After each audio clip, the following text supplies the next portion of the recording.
Pour notre chronique, une histoire pour Shabbat. Il y a un jour un homme qui transportait quasiment tous les jours, d'un pays à un autre, en passant la frontière, dans sa voiture de luxe, des tonnes de sable. Donc à chaque fois, il passe les gardes routiers qui s'étonnent. Ils se disent, mais pourquoi est-ce qu'il transporte du sable? Et il doit y avoir quelque chose. Il n'y a pas de trafic de sable normalement, vu que c'est censé coûter rien ou très peu cher. Qu'est-ce qu'il peut bien faire avec ce sable? Bien entendu, à chaque fois, il arrête. Ils essayent de voir s'il n'y a pas quelque chose d'enfoui sous le sable. Et ils ne trouvent pas. Et ils ne trouvent jamais. Et au bout d'un moment, il continue à faire les allers-retours jusqu'au moment où il arrête de les faire. Et les gardes routiers, toujours, ils se posent la même question. Cet homme, mais qu'est-ce qu'il fait? Qu'est-ce qu'il a à transporter autant de sable? C'est pas normal. Pourquoi est-ce qu'il transporte du sable d'un pays à un autre? Il peut en trouver dans le pays, ça coûte pas moins cher. C'est... Et un jour, il y a un des gardes routiers qui tombe sur cet homme et qui ne transporte plus de sable. Du coup, il va le voir. Il lui dit, dis-moi, tu peux, s'il te plaît, explique-moi, comment ça se fait que tu transportes du sable à chaque fois? Dis le sable, c'est qu'une diversion. Parce que vous avez jamais remarqué que j'ai beau transporter du sable, je transporte dans une voiture de luxe. Et à chaque fois, j'amène la voiture de luxe et je repars avec une vieille voiture. Parce qu'en réalité, c'est la voiture de luxe que je revends et c'est pas du tout le sable. Et donc, le sable n'était qu'une distraction. On voit de là que souvent, on a l'habitude de s'attarder sur des choses qui ne sont pas principales, alors que le principal, il est devant nous. Il est obvious, il est évident devant nous.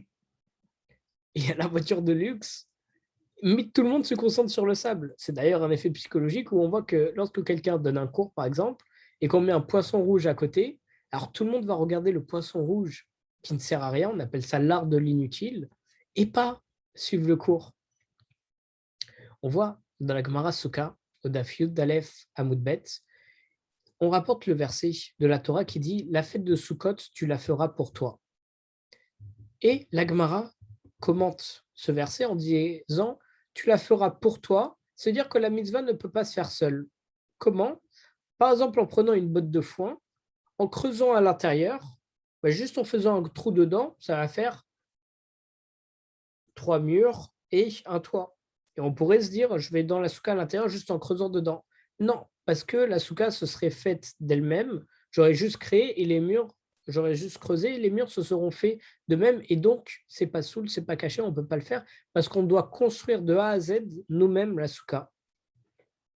Et il y a beaucoup de commentateurs qui voient dans ça une allusion à quelque chose de plus chassidique.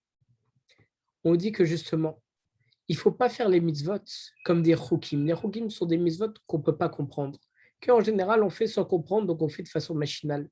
Mais il ne faut pas faire les mitzvot comme ça. Il y a marqué tu la feras pour toi. On doit faire les mitzvot, mais mamage vraiment les faire, pas comme un robot. On ne se rend pas compte de ce qu'on fait, on fait les choses machinalement. J'arrive le matin, je mets mes tefilines et c'est bon, c'est fini. Non, quand je mets les tefilines, je dois vraiment les mettre. C'est-à-dire, je les mets et je pense au fait que je les mets et je me reconcentre sur le principal. Pas juste les choses à côté en me disant juste, ah, Stam, la maison des tefilines, je les mets sur mon bras, j'enroule, je fais le schéma et je déroule. Non, il faut penser à faire la mitzvah, on l'a fait pour nous.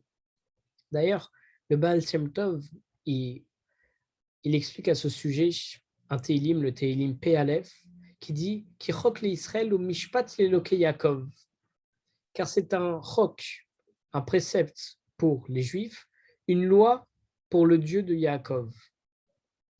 Et de là, il nous dit que si un Juif, il accomplit les mitzvot comme un chok, comme on a dit, comme une loi qu'on ne comprend pas et qu'on fait de façon machinale, alors dans ce cas-là, si on n'y ajoute pas la pensée et le cœur et qu'il y a juste nos membres qui agissent, alors il va susciter Mishpat Leloke Yaakov, la deuxième partie du Teilim, la rigueur du jugement divin, Chazé Shalom.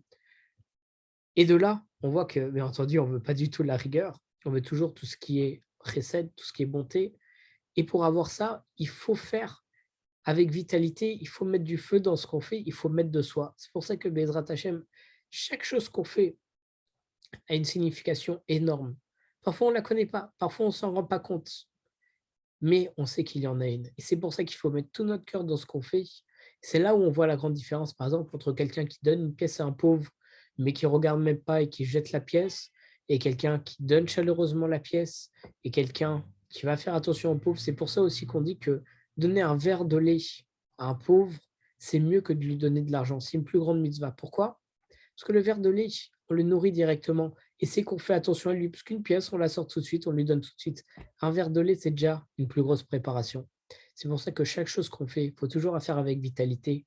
Il faut toujours mettre son cœur à l'intérieur parce que les mitzvot, c'est pour réveiller notre être, réveiller notre âme, pour pouvoir être proche d'Akadosh Baruch Hu. Chag Sameach à tous.